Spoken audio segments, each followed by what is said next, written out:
What? Is it true that China's economy is going to collapse? Pretty hard to believe, huh? Hello and welcome to our YouTube channel. Today we are going to discuss the truth behind China's depleting economy. If you want to know the real reasons behind the ongoing protest in China, then do watch this video till the end. Massive social unrest broke out in China when $6 billion of deposits in the Chinese bank got frozen. Given this, more than millions came out on the streets to protest. To stop them, thousands of policemen were deployed to control the protest and maintain stability in the state. The reason behind such protests was the refusal of the mortgage payments by Chinese homebuyers worth $300 billion. China is experiencing a recession same as 2008, but on an extreme tangent. Mass protests are going on in China and the CCP is trying their best to curb the increasing uneasiness. The internal government meetings have revealed substantial tension within CCP, and the data suggests that it's going to get worse as the unrest continues and has pointed towards swarming flaws within the financial sector of the company and their respective consequences, which will have a drastic impact on the rest of the world as well. Bank deposits of Chinese citizens have been frozen and chaos ensued as people couldn't withdraw their own money. The main reason behind such unrest is an insanely fraudulent scheme that was implemented for over a decade, and that too without any scrutiny. Construction of almost 300 million square feet of the property has been completely halted. Rumor has it that even putting 200 or 300 billion yuan would not be enough to control the situation from getting worse. Sales of property are already down by 20% and construction is down by 30%. The worst China has ever seen is the mortgage boycott by the Chinese citizens, as suggested by the financial regulators, to allow them to pause the payments. The amount of unpaid mortgage is around 200 trillion yuan, or $300 billion. Due to the mortgage boycott and the bank freeze, a domino effect might take place as for now 5 major banks have been shut down, then 10 and then 100, and the entire banking system will collapse. Like most other countries' financial frameworks, the Chinese banking system relies on fractional reserves, which means when someone deposits $2,000, the bank need not hold on to that entire amount of $2,000. Instead, it will keep $200 as a reserve and will loan out the rest of $1,800 to receive interest. The lender of those $1,800 will then spend the amount on buying products and services. One man's spending is another man's income. Similarly, that $1,800 will be received by someone else's income and will be eventually deposited in the bank. Again, the bank will carry out the same procedure and will loan out $1,810 after keeping a certain amount in reserves. And the process will keep going on, causing the bank to be leveraged up by up to 10 times. The process is called the monetary multiplier effect because the lending is getting multiplied with every loaning out of the process of the bank. Earlier in the example, when $2,000 were deposited in the bank, $20,000 were created purely by the multiplier effect. And when the depositors try to withdraw money from the bank, they wouldn't get it as the bank created money only out of thin air. Economists all over the world are presuming that the present social unrest in China will result in the complete disintegration of the Chinese economy. The mortgage boycott did not take place out of the blue. With the prices of real estate shooting up, and the eagerness of Chinese citizens to buy the properties on the market led to the situation getting from the management side. Citizens of China never imagined, after the 2008 recession, that housing prices would ever hit the low. As a result of the increasing housing process, Chinese citizens, just to grab the opportunity and get their hands on real estate properties, started buying such properties. Almost 70 to 90% of Chinese households are bought through real estate. Property developers in China saw this culture of buying houses or properties as an opportunity to expand rapidly, as a result of which the concept of the pre-sale model came into the market. In the pre-sale model, purchasers deposited at a bank to begin making mortgage payments on incomplete homes. That's true. Buyers of homes made mortgage payments on homes that hadn't even been constructed yet. Although any rational person would know not to do so, many people bought pre-sale homes during the housing bubble's hysteria. Prospective homeowners believed that house costs would keep rising. There were worries that the price would have significantly escalated by the time the property was built.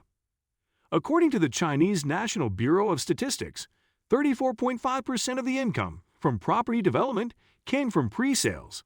The property developer would then take the income from the pre-sale homes like a Ponzi scheme. This model worked incredibly well as long as house prices kept rising, but the moment buyers became skeptical, the entire pre-sale model collapsed. Typically, the property developers would provide a time frame that specifically outlined when the property would be finished. Home buyers lost faith in the developers when they started to fall behind schedule. The property developers did not have the funds to purchase the properties because they typically used the proceeds from the pre-sale phase to sell more homes. In the past, they would merely pay for the construction of earlier pre-sales with money from your pre-sales. In a Ponzi scheme, new investments are used by the fund managers to repay earlier investors. That only works if the sponsors are able to continuously raise new funds.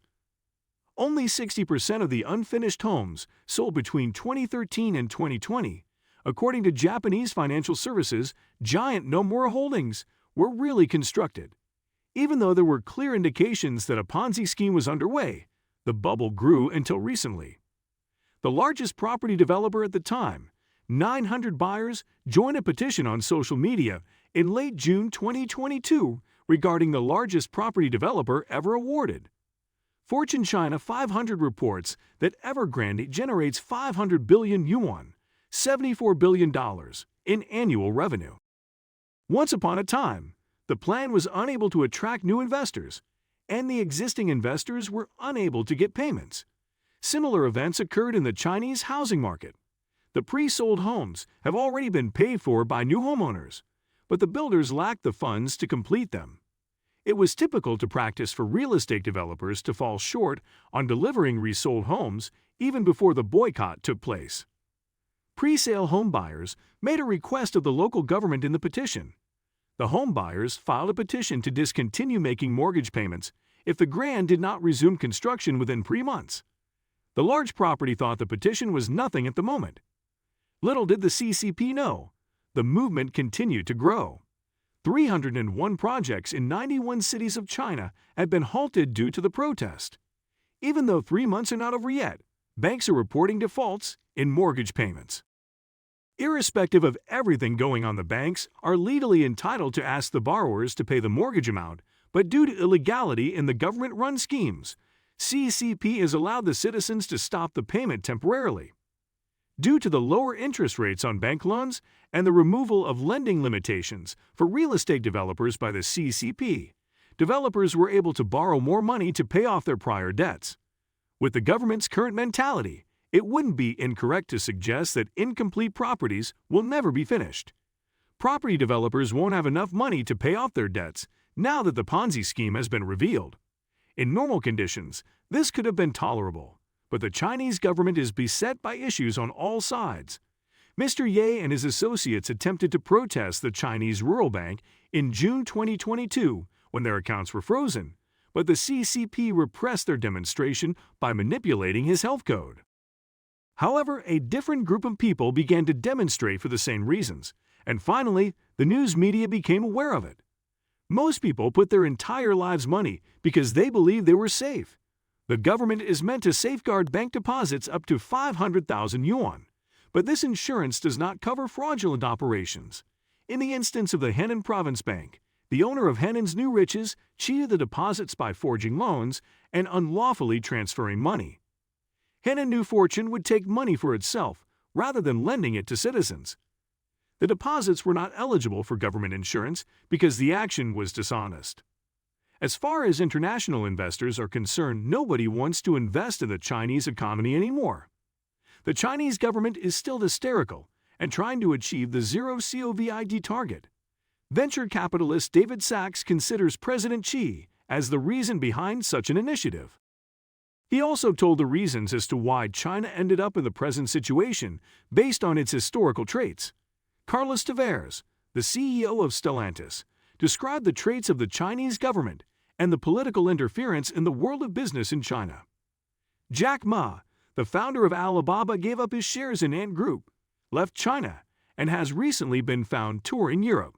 Almost 10,000 wealthy Chinese citizens who have a worth of $48 billion are planning to leave China by the end of this year. China and Russia are at the same level of losing their most wealthy citizens. It's not surprising that people want to leave China, but there are some institutional barriers such as government approval, banking process, visa approval, etc. Evergrande has recently defaulted in the payment of its debt, and the bond shareholders of the company say that there is no way the company is going to start restructuring anytime soon. All they could do is sell more properties, but who would buy them after this? Now, China has too many empty houses, as well as a rapidly decreasing population rate. China at present has a fertility rate of 1.15, even lower than Japan, which is 1.3, and it takes 2.1 to maintain the replacement level. The population is shrinking by 40% with every generation in China. In total, China is facing a demographic collapse. China is facing a lot of problems at once, which could only be solved if the government takes some smart measures. But it seems like that won't happen as the government is moving back toward the socialist structure, which has been proved terrible for the economy in the past instances. China's economy is going to hit the lowest this time. The social unrest is growing day by day, and eventually the protest will break out against CCP as well. Do let us know what you feel about the current scenario in China in the comment section below. And if you haven't subscribed to our channel, please do that and help us bring more information every day. Be mindful that it's not professional advice, but purely based on our own research. See you in the next one.